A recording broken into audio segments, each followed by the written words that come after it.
Ei, amigo, por favor se inscreva. Um segundo para você. Um grande gesto para mim. Ainda me lembro exatamente do som que as botas dele faziam ao atravessar o cais. Madeira molhada, biqueiras de aço, aquele ritmo lento e certeiro. Meu pai, Warren, comandava uma pequena empresa de transporte fluvial no Mississippi, perto de Hannibal, Missouri. Principalmente grãos e sucata. Quando eu era criança, achava que ele movia o mundo inteiro. Todos os domingos, parávamos na rampa do barco e comíamos cachorros quentes com chile sob o cheiro de diesel e da água velha do rio. Ele me deixava subir no rebocador e colocar as mãos no leme por um minuto. Mãos firmes, Fleck, ele dizia. E mesmo que estivéssemos amarrados ao cais, eu sentia como se estivesse guiando algo real. Antes de começar a história, conte nos comentários de onde você é, cidade ou país. É sempre ótimo ver nossos ouvintes ao redor do mundo. Obrigado. E agora, vamos à história. Meu nome é Flatter. Tenho 32 anos agora, mas tudo começou quando eu tinha 10.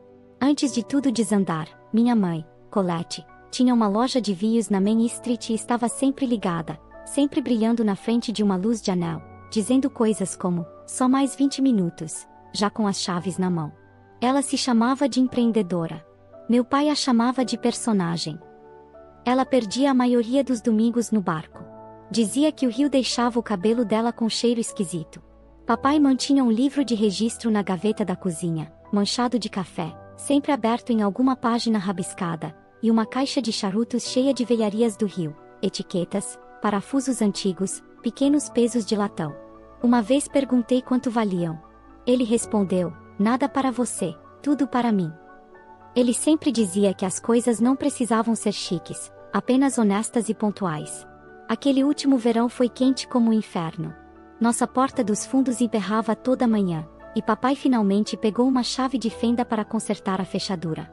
Ele resmungou e bufou como se a porta o tivesse ofendido pessoalmente. Quando finalmente encaixou no lugar, soltou uma risada rouca que ficou na minha cabeça por anos. Na segunda-feira de manhã, antes mesmo de o sol nascer, ele beijou o topo da minha cabeça. A jaqueta dele cheirava a chiclete de canela e combustível diesel. Eu disse que limparia a garagem se ele voltasse para o jantar. Ele respondeu, combinado. Ele nunca voltou. Uma barcaça subindo o rio fez uma curva muito aberta no nevoeiro. A visibilidade estava péssima. O rebocador dele foi prensado com força na margem. Ouvi os marinheiros cochichando depois. Disseram que foi rápido. Que ele nem percebeu o que aconteceu. Não fui à escola naquela semana. Ninguém realmente disse que eu devia ir, nem que eu não devia. Eu simplesmente não fui. O funeral pareceu falso. Flores enormes, música aerada. Um homem do porto fez um discurso como se tivesse passado uma hora inteira com meu pai. Fiquei imóvel em uma camisa preta que não queria vestir, com a senhorita Irene, a professora de espanhol da casa ao lado, segurando meu ombro como se eu pudesse sair voando se ela soltasse. Foi aí que vi Harvey pela primeira vez, o irmão mais velho do papai. Boné de capitão, luvas de couro, as mesmas mãos do meu pai. Ele chegou em silêncio, apenas me observou por um minuto antes de dizer, vamos conversar em breve, Fleck. A esposa dele, Roberta, tinha mãos firmes quando apertou a minha, como se pudesse carregar uma corda durante uma tempestade. Colette chorou alto para o público, soluçando direto no lenço. Mas, ao lado do túmulo, vi ela mudar de atitude como sempre fazia. Perguntou a um dos homens do porto se ele tinha acesso aos arquivos da empresa do papai. As contas de frete, as faturas, o livro-caixa, disse, como se fosse apenas mais uma segunda-feira.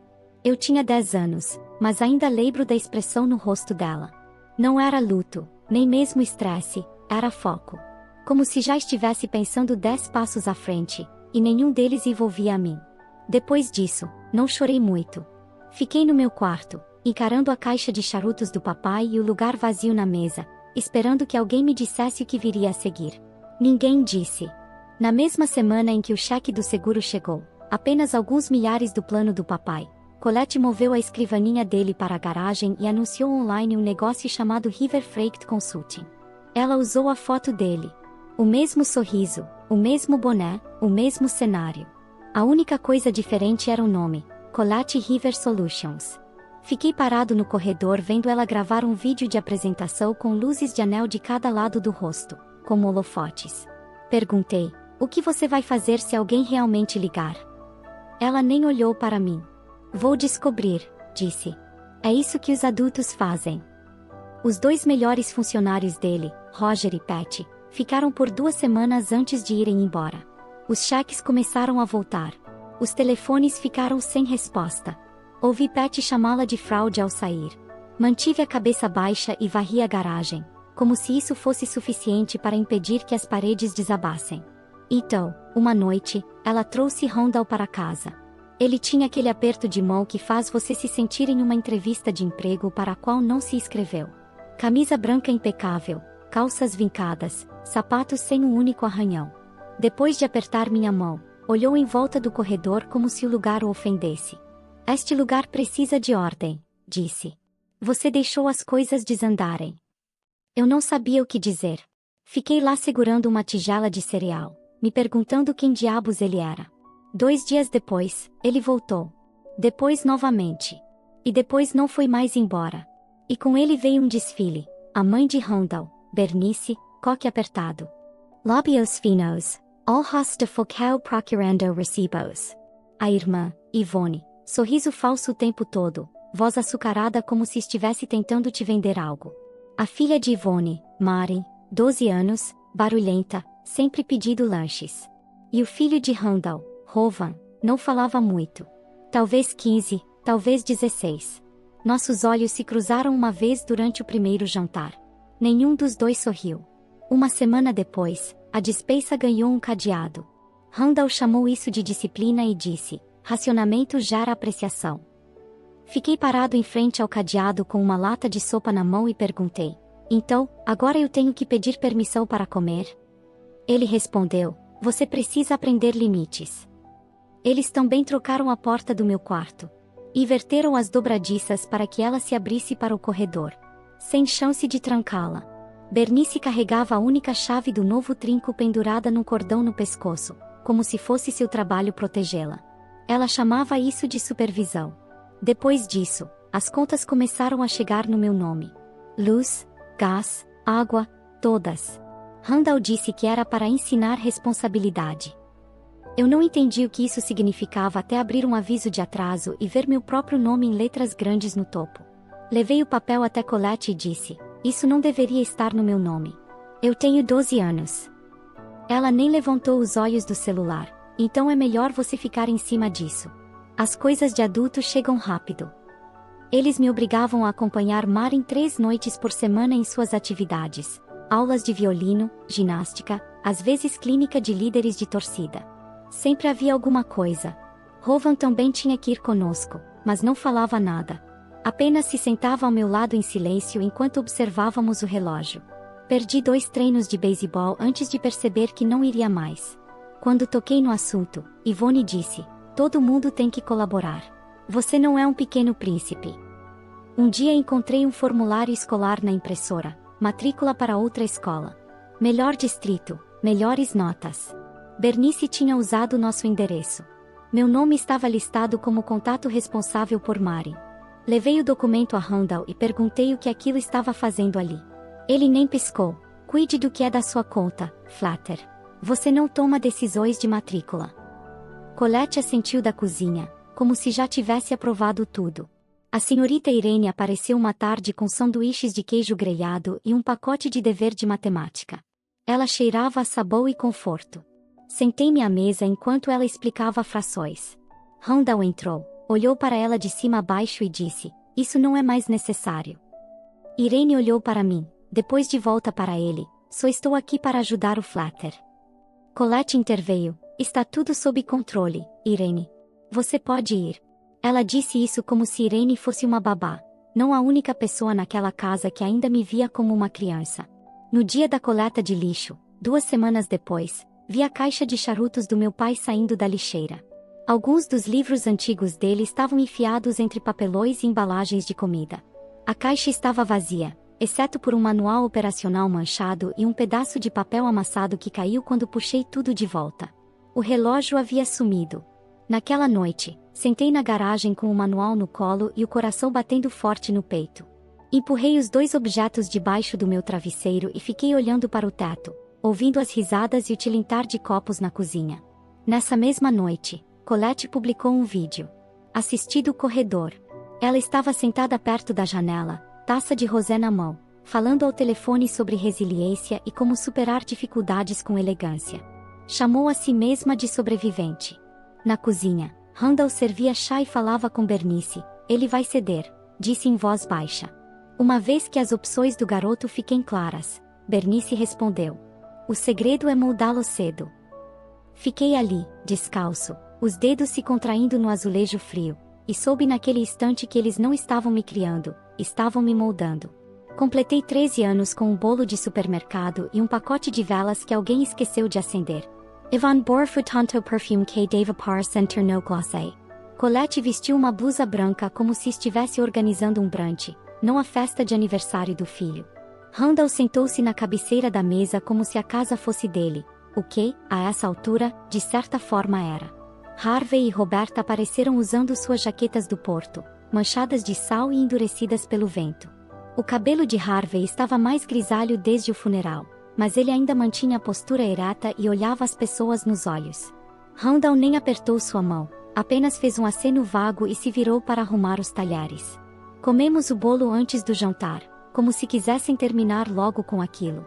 Colette bateu a colher na caneca, forçando um sorriso, e pigarreou como se estivesse abrindo uma reunião. Então, disse ela, estivemos pensando em uma solução. Algo que apoie o crescimento do Flatter e a dinâmica da casa. Ela soava como em um de seus vídeos, calma falsa, suave demais. Eu simplesmente não acho que ele esteja prosperando neste ambiente, continuou. Harvey, Roberta, talvez fosse bom para ele ficar com vocês por um tempo. Só temporariamente, claro. Como se eu fosse uma caixa de armazenamento que ela estava pronta para enfiar em outra garagem. Fiquei olhando para ela. Ela nem teve coragem de me encarar. Harvey empurrou a cadeira para trás com tanta força que ela arrastou no chão e caiu atrás dele. Ele nem ligou. Nós o levaremos, disse, já de pé. Roberta estendeu a mão pela mesa, segurou a minha e a apertou uma vez. Com a outra, pegou o celular como se estivesse se preparando para a guerra. Bernice fungou alto e deliberadamente, como se alguém tivesse trazido lixo para a mesa. Acredito que isso seja prematuro, disse. Não tivemos nenhuma discussão formal. Não precisamos de uma, Harvey respondeu. Vocês transformaram o quarto dele em um armário de corredor e colocaram suas malditas contas no nome dele. Randall levantou as duas mãos, como se estivesse desarmando uma bomba. Vamos manter a calma. Isso é apenas uma mudança temporária de custódia. Já preparamos a documentação. Nada está sendo forçado aqui. Então repita, disse Roberta, colocando o celular na mesa e apertando o botão de gravação. Diga de novo, Colette. Tudo. Para clareza. Colette piscou uma vez, olhou entre Randall e o telefone, depois endireitou os ombros como se estivesse lendo um comunicado de imprensa. Estamos colocando Flatter sob os cuidados de Harvey e Roberta. Não somos adequados para suas necessidades. E, francamente, ele perturba o lar. Isso é melhor para todos. Ela disse como se estivesse me fazendo um favor, como se estivesse me dando um tempo, não me expulsando da vida dela. Lembro-me do rosto dela, aliviado, como se tivesse tirado um peso dos ombros. Sem lágrimas, sem tremor na voz. Parecia que ela tinha acabado de cancelar uma assinatura que tinha esquecido. Uma batida soou na porta dos fundos. Roberta foi ver quem era e eu a segui por instinto. Era Irene, vestindo uma capa de chuva e segurando um pote de plástico com algo quente dentro. Seus olhos percorreram nossos rostos e pararam nos meus. Ouvi dizer que é aniversário dele, disse, estendendo o prato para Roberta. Diga a ele que estou orgulhosa. Ela enfiou a mão no bolso do casaco, tirou um envelope simples e se aproximou. Entregue isso ao Flatter quando ele estiver seguro. Não antes. Roberta assentiu e guardou o envelope na bolsa sem abri-lo. De volta à cozinha, Harvey disse, pegue suas coisas. Só o que for importante. Voltaremos pelo resto. Fui direto para o meu quarto. Mas Bernice já estava parada no corredor, braços cruzados, aquela maldita chave pendurada no pescoço balançando como um aviso. Ninguém vai a lugar algum, disse ela. A custódia precisa ser confirmada pelos canais adequados. Ela realmente achava que poderia me trancar ali. Saia do caminho, Bernice, disse Harvey atrás de mim, com a voz grave como o motor de um rebocador. Você não tem autoridade legal, ela rebateu. Roberta já havia discado. Entregou o telefone a Harvey. O canal do condado diz que a colocação voluntária é legal em condições familiares emergenciais, disse Harvey, segurando o telefone como se fosse um distintivo. Não estamos sequestrando ele. Estamos salvando. Roberta aproximou o telefone do rosto de Colette e apertou gravar. Você concorda com a colocação voluntária de seu filho sob os cuidados de Harvey e Roberta? Colette nem hesitou. Sim, é isso que estamos fazendo. Depois disso, tudo ficou muito silencioso. Randall foi para a sala como se tivesse lavado as mãos da situação. Yvonne e Marin ficaram no andar de cima. Rowan apareceu no topo da escada e ficou encostado no corrimão, com os olhos fixos em mim. Roberta pegou 2 bolsas e as encheu rapidamente. Calças jeans, camisetas, meias, escova de dentes. Ela até pegou o manual e o papel amassado debaixo do meu travesseiro e os colocou no bolso lateral. Fui até as escadas com as bolsas nas mãos, e Rowan desceu um degrau. Tirou algo do bolso do moletom e me entregou. Carregador portátil, disse. Você vai precisar. Me manda uma mensagem quando chegar. Não era muito, mas foi mais do que qualquer outra pessoa naquela casa tinha feito por mim em meses. Valeu, respondi, guardando no bolso da bolsa. Você está bem? Estou tentando descobrir, ele respondeu, dando de ombros. Saímos depois que escureceu. Harvey manobrou a caminhonete na garagem como se estivesse atracando um barco. Roberta me ajudou a subir na cabine e prendeu o cinto no meu peito como se eu tivesse 10 anos de novo. Eu nem discuti. Não conseguia parar de tremer. Enquanto saíamos, olhei para trás. A casa, a varanda, as janelas, a plaquinha falsa na porta que dizia "Lar é onde está o vinho" encolheram no espelho até não parecerem mais minhas. Pareciam uma armadilha da qual outra pessoa havia escapado. Roberta deixou o aquecedor ligado no baixo e colocou um cobertor dobrado no final da cama antes mesmo que eu terminasse de abrir minhas malas. Os lençóis estavam quentes, cheirando a sabão de limão, e a janela aberta o suficiente para deixar entrar o assobio longo do rio, 3 quarteirões distante do porto. Eu podia ouvir as cordas rangendo nos cabos. Parecia lar, mesmo antes de eu dizer a palavra em voz alta. Na manhã seguinte, Roberta já estava na cozinha quando entrei. Sente-se, disse ela, colocando um prato de bacon e torradas na mesa. Coma. O mudo pode esperar. Eu não tinha tido um café da manhã quente em meses, a não ser que você contasse waffles de micro-ondas. Harvey entrou, limpando a graxa das mãos, e assentiu em direção ao prato. Se terminar rápido, podemos ir ao escritório do condado antes que a fila fique enorme. Ele não estava brincando. Sentamos em cadeiras duras por horas, sob luzes piscando, enquanto Roberta organizava sua pasta amarela como se fosse uma peça de tribunal.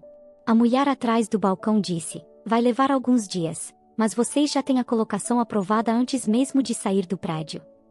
Uma semana depois, um juiz assinou a tutela temporária. Tudo certo. 100 grama. Harvey e Roberta Tulliver, guardiões do Manor Fletcher Ray. Não esperava que me afetasse tanto. Senti meus ombros relaxarem pela primeira vez em meses, como se tivesse carregado algo sem perceber. Eles não fizeram festa, apenas trouxeram costelas com salada de repolho e me deixaram escolher o filme. Foi mais do que suficiente. A escola começou uma semana depois, em uma escola pública no alto da colina. Novos professores, novos armários, novos colegas. Eu não conhecia ninguém, mas conhecia o motorista do ônibus. Ele costumava entregar peças no porto. Ele olhou para mim pelo espelho e perguntou: você é o garoto do Harvey, certo? Assenti. Sim, senhor. Ele sorriu. Então você vai ficar bem. E eu acreditei nele. Roberta não deixava nada passar. Cuidava dos papéis como se eles lhe devessem algo. Pegou todas as contas que Randall havia colocado no meu nome, espalhou-as na mesa da cozinha e marcou cada uma com marca-texto e post-its. Depois, fomos ao escritório de crédito da cidade. Ela ficou lá, usando blazer e jeans, a pasta debaixo do braço, e fez a funcionária rever todo o processo. Vocês deixaram um adulto abrir contas de serviços no nome de uma criança de 12 anos, disse Roberta. Vocês vão consertar isso. E eles consertaram.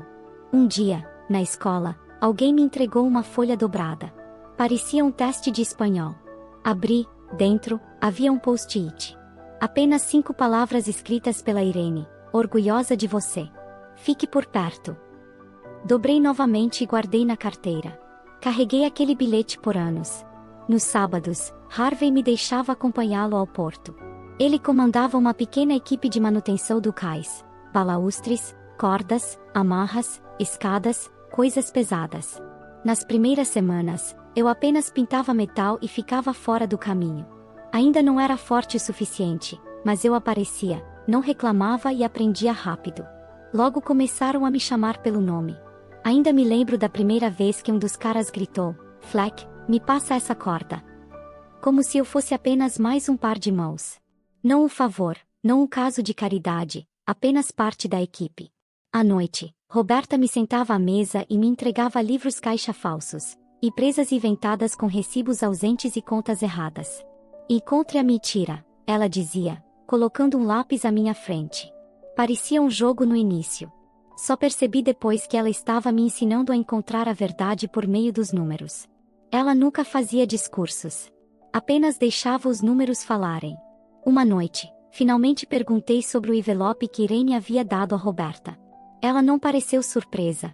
Simplesmente foi até o arquivo, pegou o envelope de uma pasta e o colocou sobre a mesa. Dentro havia uma fotocópia de um formulário de venda de empresa. O nome de Colette estava impresso na parte inferior. Parecia oficial, mas os números não batiam. O valor total da venda estava muito abaixo do que deveria, como se alguém tivesse reduzido de propósito para quase nada. Havia também um comprovante de penhor amassado. O endereço era de uma loja 2 cidades adiante. Na descrição do item, relógio de ouro com iniciais. Fiquei olhando para aquilo por um longo tempo sem dizer nada. "Vamos mantê-lo seguro", disse Roberta, guardando tudo de volta na pasta com cuidado, como se pudesse quebrar. Alguns meses depois, Colette assinou a cessão dos seus direitos. Sem briga judicial, sem ligação, sem conversa final, apenas um formulário. Roberta leu uma vez e entregou ao funcionário do tribunal. O funcionário chamou aquilo de eficiente. Eu queria sentir alívio, e senti, em parte. Mas também doeu. Doeu como um tapa que não deixa marca. Harvey não disse muito naquele dia. Apenas comprou sorvetes para nós dois e estacionou a caminhonete à beira do rio, como fazia quando era criança. Sentamos na caçamba e assistimos a uma barcaça fazer a curva, em silêncio, por quase 20 minutos. Aquele tipo de silêncio era melhor do que qualquer discurso. Naquela noite, pela primeira vez desde a morte do meu pai, dormi profundamente. Sem ouvir passos se aproximando, sem luzes da cozinha acendendo à meia-noite. Sem vozes planejando o que fazer comigo como se eu não estivesse no cômodo ao lado. Quando acordei, Roberta já estava cantarolando na cozinha. Harvey estava à mesa, com as botas meio amarradas, lendo o registro do porto. A cafeteira chiava ao fundo. Um apito baixo de rebocador ecoava pelo canal. Sentei-me, me espreguicei e apenas escutei. Aquela casa tinha paredes de verdade, sólidas. E, pela primeira vez em muito tempo, eu não estava apenas sobrevivendo. Eu tinha firmeza. Quando cheguei ao ensino médio, senti que finalmente podia respirar. Entrei para a equipe de corrida cross-country porque a tripulação dos rebocadores dizia que minha boca era mais rápida que minhas pernas. Roberta assinou a autorização e disse: "Tudo bem, mas não reclame quando suas panturrilhas travarem." Entrei para o clube de debate também. Ela disse: "Se vai discutir de qualquer jeito, é melhor ganhar uma medalha por isso." Não tínhamos muito dinheiro, mas tudo era estável. Sem goteiras no telhado, sem olhares atravessados na cozinha, sem cadeados na comida. E eu não precisava de mais nada além disso. Harvey começou a me levar para trabalhar no rebocador durante os verões. Não apenas como acompanhante, ele chamava de treinamento de marinheiro de convés e me pagava salário de verdade. Ele me fez manter um caderno. "Um erro que você lembra vale mais do que uma dúzia que você esquece", dizia. "Anote-os." Aprendi nós com cordas grossas e luvas nas mãos. "Lacos de prau amoras nosta engate." Ele me fez repeti-los vendado na garagem até que eu conseguisse fazê-los dormindo. "Não seja apenas rápido", dizia ele. "Seja constante. O rio não liga para a velocidade." No início, pensei que ele falava apenas do barco. Mais tarde, percebi que era sobre tudo. Randall não desapareceu. Ele começou a enviar notificações para Harvey por motivos ridículos. Cerca muito próxima à linha da propriedade, escada mal posicionada, reboque estacionado no lugar errado. Uma vez foi porque uma tábua da cerca lateral estava inclinada 1 centímetro demais. Guardamos cada carta. Roberta fazia furos nelas e as colocava em uma pasta chamada Randall. Não reaja. Apenas registre, dizia Harvey. Pessoas assim querem drama. Dê a elas papel. Bernice apareceu uma vez. Estacionou no terreno do porto como se fosse dona do lugar. Prancheta na mão, câmera presa ao peito. Eu estava varrendo o cais e a vi tentando tirar fotos do nosso pátio do outro lado da cerca. Harvey saiu calmamente e disse: "Você tem 3 segundos para sair ou eu chamo a patrulha do porto." Ela tirou mais uma foto e respondeu: "Vou falar com os superiores." Roberta saiu também, mãos nos quadris. "Eu sou a superior aqui", disse. "Agora volte para o seu carro." Bernice saiu rangendo os dentes e com os pneus cantando. Ela nunca mais voltou. Numa tarde chuvosa de sábado, Roberta voltou de um evento na biblioteca com uma caixa plástica escondida sob o casaco, cheia de livros sobre navegação que alguém havia doado. Ela me deixou vasculhar o conteúdo antes de começar a catalogar. Perto do fundo, entre um manual de barcaça e um registro de porto antigo, encontrei uma cópia encharcada do livro Pilot Rules. Na capa interna, estavam as iniciais do meu pai, WR, escritas com marcador. Fiquei paralisado. "É a caligrafia dele?" perguntou Roberta. "Sim", respondi. "Sem dúvida." Entre as últimas páginas, havia uma carta dobrada cuidadosamente. A tinta estava desbotada, mas as linhas estavam nítidas. Ele havia escrito a carta quando eu tinha 9 anos, datada da mesma semana em que conseguiu seu último contrato. Ele escreveu sobre o rio, sobre como ele dá e tira. Disse para eu cuidar das minhas mãos porque só temos 2. Para ficar de pé com firmeza. Para falar a verdade, mesmo quando isso custasse caro. E para manter nosso nome limpo, porque nomes são a única coisa que sobrevivem a nós. Li a carta 2 vezes sozinho e depois a levei para Harvey. Sentamos no degrau dos fundos ao anoitecer, enquanto o apito distante de uma barcaça ecoava na curva do rio. Ele leu devagar. Não disse nada por um bom tempo. Depois me devolveu a carta e disse: "Ele ficaria orgulhoso. Fleck, você está fazendo isso." E isso foi o suficiente. O último ano do ensino médio foi intenso. Eu ficava até tarde no laboratório de informática quase todas as noites, atrás de créditos extras em contabilidade e tentando concluir um curso de faculdade comunitária que Roberta havia me convencido a fazer. "Faculdade não vai esperar você descobrir como aprender. Faça isso agora", dizia ela. E ela estava certa. Uma tarde, depois do treino, vi Marin em uma competição de cross-country. Ela estava perto das arquibancadas com um grupo de meninas de jaquetas combinando, fingindo que não me via. Ela usava cílios postiços e sapatos chamativos, a mesma voz de sempre. Não disse nada. Rowan estava algumas fileiras acima, capuz sobre a cabeça, com um olhar cansado, mas firme. Ele me viu e acenou com a cabeça. Apenas uma vez. Isso foi o bastante. Naquela noite, recebi uma mensagem de texto de um número novo. "Continue." Respondi: "Você também." Logo depois da formatura, Harvey e Roberta oficializaram tudo. Não nos vestimos de forma elegante para o tribunal, apenas jeans limpos e camisas decentes. O juiz revisou a papelada, fez algumas perguntas e depois carimbou os documentos, levantando-se para apertar minha mão. "Parabéns, Sr. Tulliver", disse ele. Harvey colocou o braço em volta dos meus ombros enquanto saíamos. "Filho", disse ele em voz baixa. Foi a primeira vez que ele disse isso daquele jeito, como se sempre tivesse sido assim. Eu não disse nada em resposta. O momento por si só já dizia tudo. Depois fomos ao restaurante. Eu ainda estava naquele torpor pós-formatura, com fome, mas não muita. Roberta deslizou um envelope pardo sobre a mesa, como se fosse um cartão de aniversário. Dentro havia uma pequena quantia em dinheiro, o pagamento de uma apólice de seguro de vida que meu pai havia feito para perdas comerciais, muito antes de tudo desandar. Não era muito, mas era mais do que eu já havia segurado nas mãos. Debaixo do dinheiro havia uma lista digitada: bolsas de estudo, subsídios, programas de ajuda local, prazos destacados em verde. Eu procurei tudo isso, disse Roberta. Você tem mais opções do que imagina.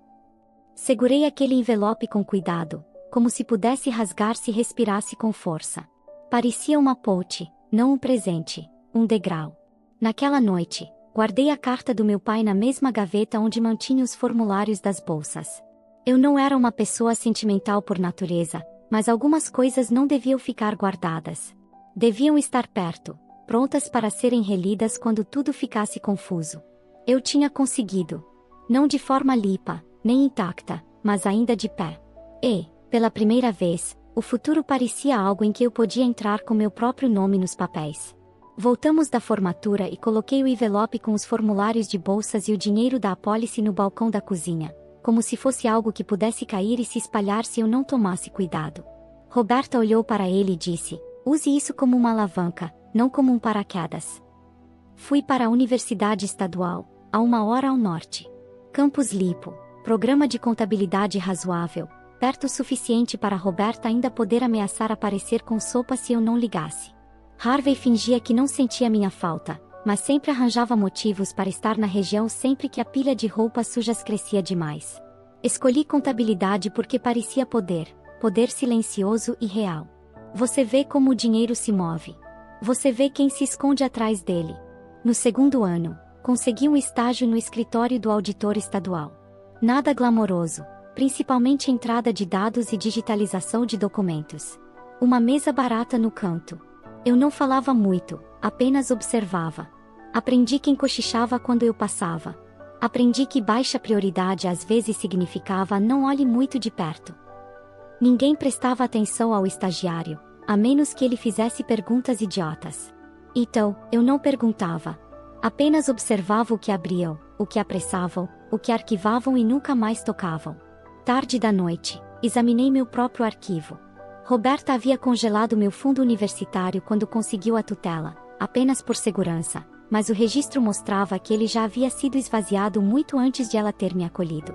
7 anos antes, todo o dinheiro havia sido transferido para algo chamado Colette Media Group LLC. Tinha um logotipo bonito e nenhum negócio real. O extrato mostrava transferências rotuladas como desenvolvimento, branding, equipamentos, mas sem recibos. Apenas dinheiro desaparecendo. Imprimi aquilo, dobrei e coloquei no fundo do meu caderno. Meu supervisor, um homem baixinho chamado Donnelly, me mostrou como encontrar declarações de bens no nível estadual.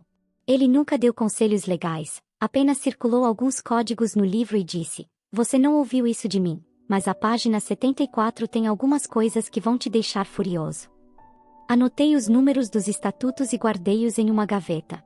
Eu não ia jogar fora o estágio sendo burro, mas também não ia esquecer. Nos fins de semana, eu trabalhava em uma clínica fiscal que ajudava pessoas de baixa renda com suas declarações, principalmente papéis bagunçados, registros de quilometragem manuscritos, multas atrasadas e empilhadas. Foi lá que conheci Noel. Ela tinha uma pilha de formulários 1099 e um crachá de enfermeira.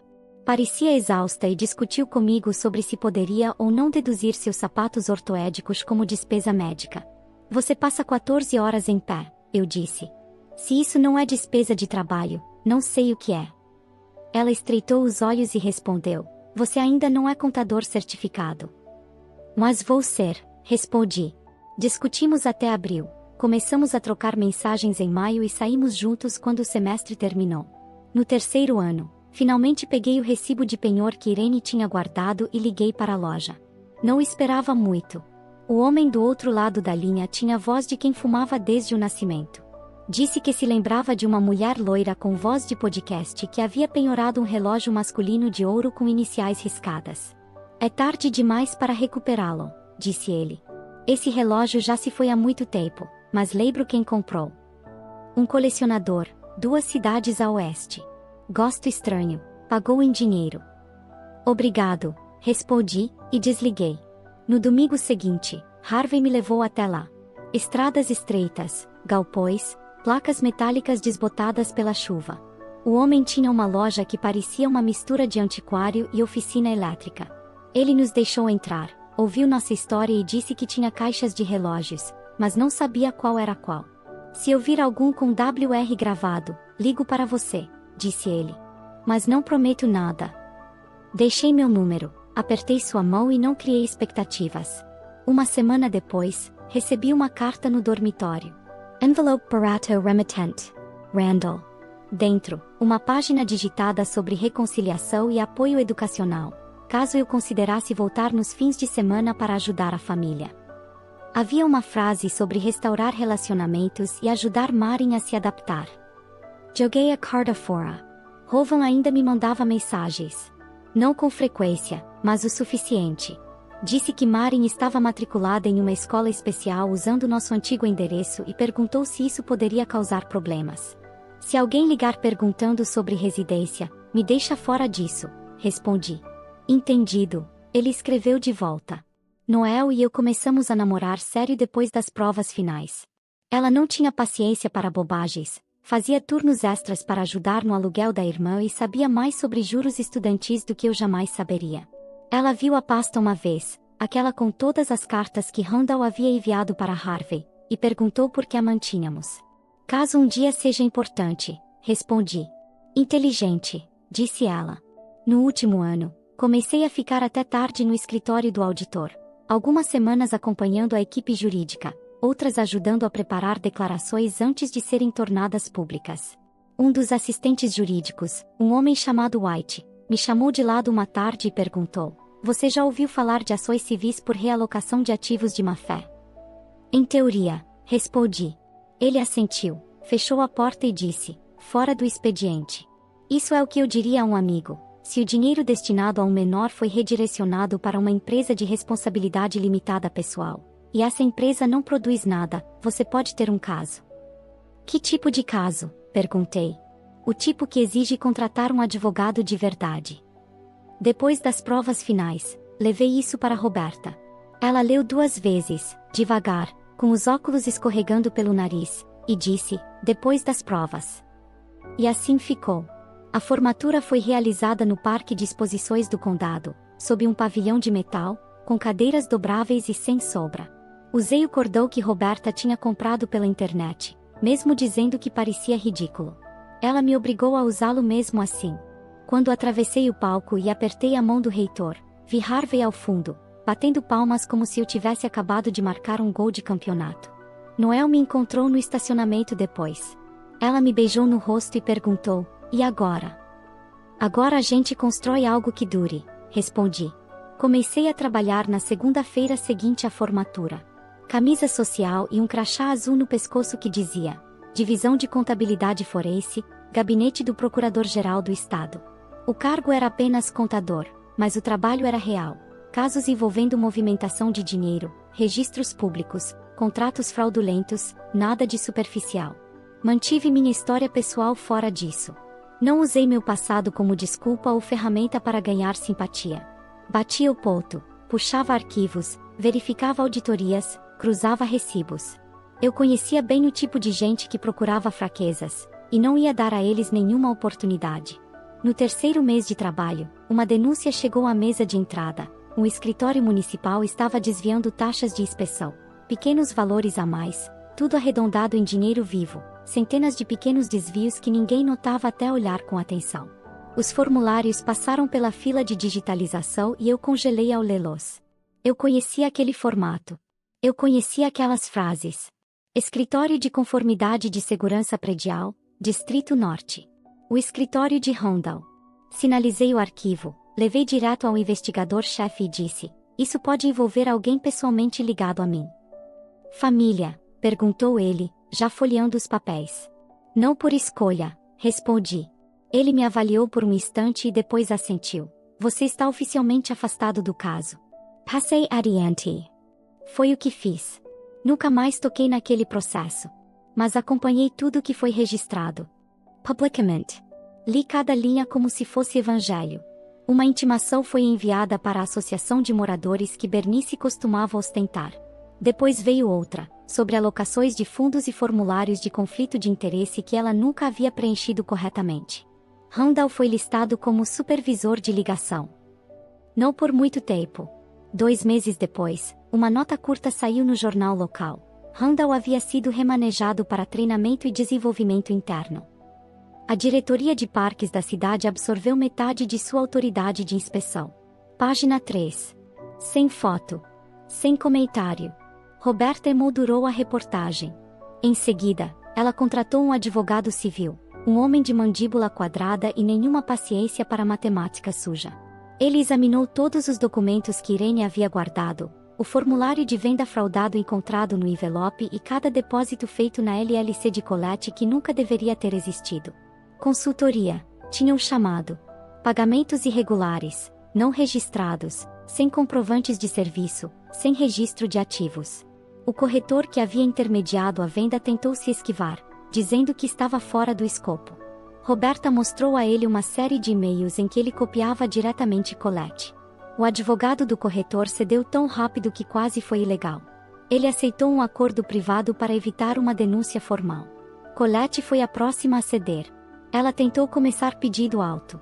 Roberta deixou que ela falasse, depois deslizou um pacote de transações marcadas para o outro lado da mesa.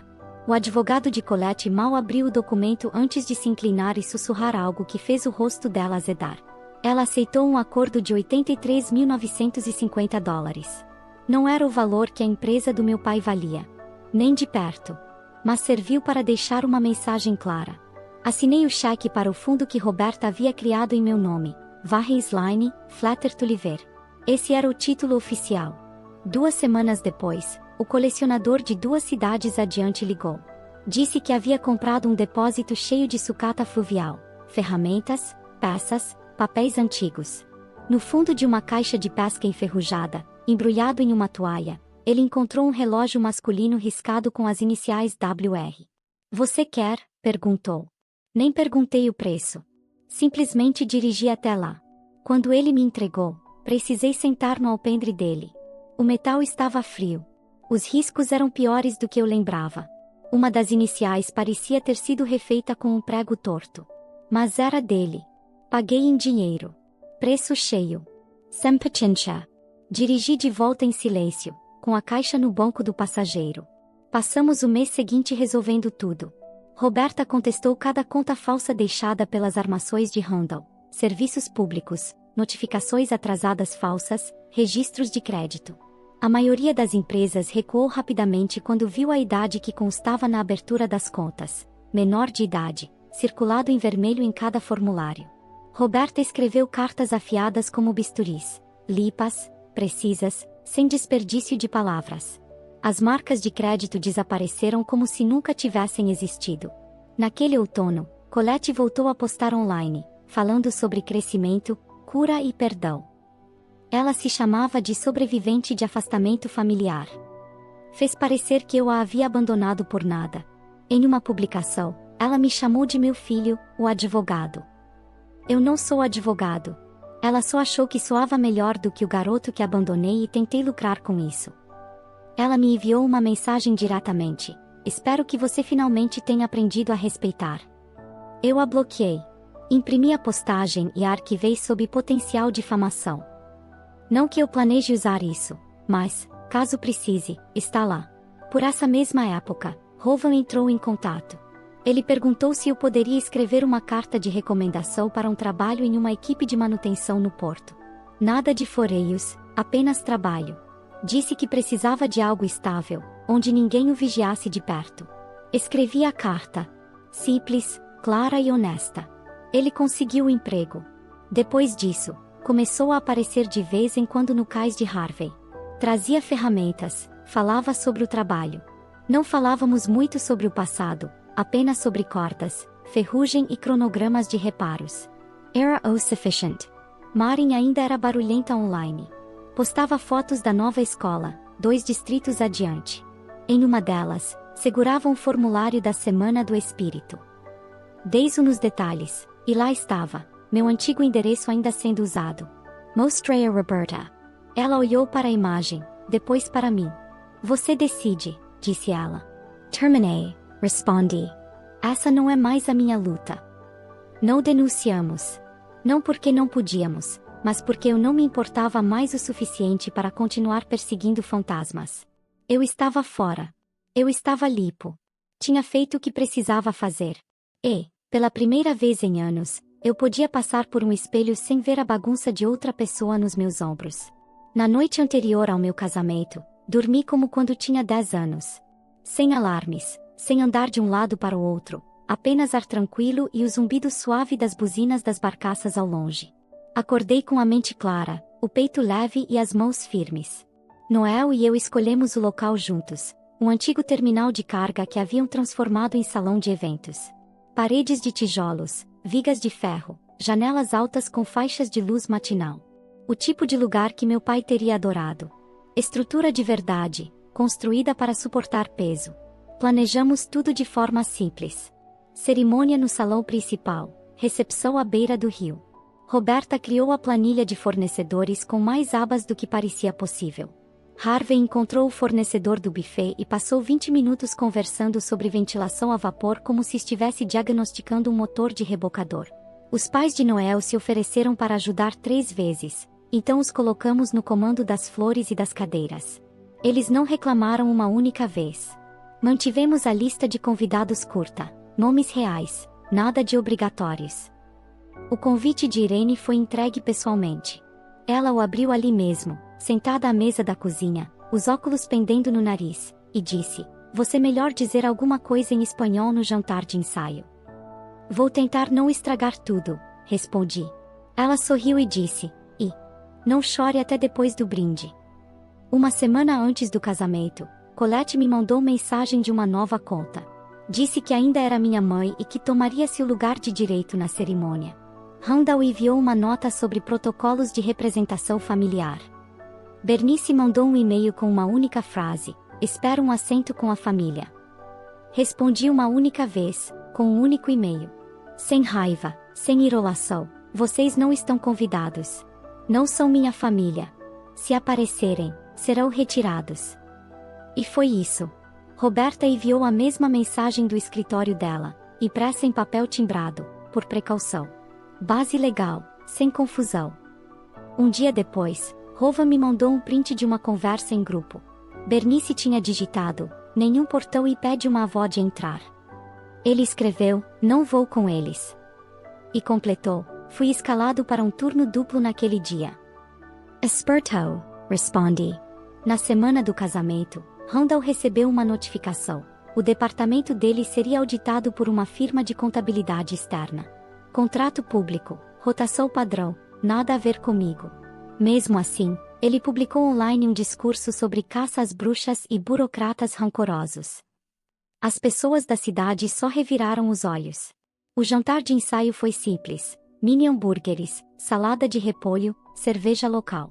Irene fez um brinde, metade em espanhol, metade em pura ironia. Todos riram. Harvey ficou perto da porta o tempo todo, braços cruzados, parecendo um capitão de rebocador protegendo uma carga valiosa. Quando estávamos saindo, ele me chamou de lado e me entregou um pequeno saquinho de veludo. "Amanhã", disse ele. "Not a maze." E não precisava dizer mais nada. Noel apertou meu braço e disse: "Acho que sei o que tem aí." "Devo espiar?" perguntei. Ela balançou a cabeça. "Espiar. Vai ter mais impacto assim." De volta para casa, arrumei minha camisa e meu paletó sobre a cama, como se ainda fosse o primeiro dia de aula. Sapatos aliados, cinto enrolado, mostrador do relógio vazio. Não chequei o celular. Não pensei em Bernice ou Colette ou se alguém tentaria causar uma cena. Aprendi há muito tempo que paz não é algo que se espera. É algo que se defende. E eu já sabia como fazer isso, sem gritar. A manhã chegou clara, com a brisa vinda do rio deslizando como um leque suave pelas paredes de tijolo do salão. Eu já estava de pé, terno passado, abotoaduras verificadas 2 vezes. Roberta entrou com um rolo de fita adesiva para fiapos e uma caneca de café que não me deixou tocar até que eu ficasse parado tempo suficiente para ela limpar minhas mangas. Depois me envolveu em um abraço que quase quebrou minhas costelas. "Você está bem?" perguntou. "Estou sólido", respondi. E estava mesmo. No terminal, a equipe montava as cadeiras, cabos de sol e pequenos saquinhos de pétalas de rosa que a mãe de Noel insistira em ter. Tudo corria perfeitamente, até que o segurança da portaria chamou o pai de Noel pelo rádio. "Para você", disse ele, entregando-me o walkie-talkie. "Pode falar", respondi. "Há um grupo no portão do rio", disse o segurança. Uma mulher de salto, um homem mais velho com uma prancheta e uma senhora gritando que é família imediata. Disseram que você os conhece. Devolvi o rádio. Harvey não perguntou nada, apenas começou a andar. Chegamos ao portão do rio 5 minutos depois. Era do tipo antigo, de aço, com corrente e cadeado atravessados nas barras. Colette estava com as 2 mãos agarradas ao portão, como se pudesse abri-lo na força bruta. Os saltos dela batiam no concreto quando se virou para mim. Randall estava de braços cruzados ao lado, peito estufado como se estivesse em patrulha. Bernice segurava uma pasta como se estivesse ali para protocolar um processo. Fletcher, disse Colette. Não é assim que deveríamos começar o dia. Você me deve isso. Não devo nada a você, interrompi. Deixei de ser seu filho no dia em que arrumei minha mala e saí daquela casa. Randall deu um passo à frente. Você não pode impedir as pessoas de entrarem em uma instalação pública. Temos direitos. Estou aqui para inspecionar a conformidade de segurança. Harvey riu alto, um riso profundo e cortante. A única coisa insegura aqui é o seu julgamento. Não precisei levantar a voz. Este portão está sob uma permissão privada de evento. Se vocês o ultrapassarem, a segurança vai escoltá-los para fora. Se tiverem preocupações legais, enviem por correio ao escritório de Roberta. Caso contrário, vão embora. Bernice estreitou os olhos. Ingrato não começa a descrever você. Nós o criamos. Vocês usaram meu nome para abrir contas de serviços quando eu tinha 12 anos, respondi. Recuperamos cada centavo e ainda mais. Se querem falar de números, podemos falar, mas não hoje. A boca dela se abriu, depois se fechou com um estalo, como se a mandíbula tivesse travado. Colette mudou de estratégia rapidamente, como sempre fazia. Sua voz suavizou. Marin precisa de apoio, Flatter. Ela está tendo um ano difícil. Rovan também. Eles estão sofrendo. Balancei a cabeça. Rovan está trabalhando. Ele conquistou isso. E se você se importasse com Marin, pararia de usá-la como isca. Não use envolva no seu discurso. Randall deu outro passo à frente. Você acha que esse crachá te torna intocável? Não, respondi. Mas me torna paciente. O que é pior para você? 2 seguranças se aproximaram por trás de nós, calmos, mãos abaixadas.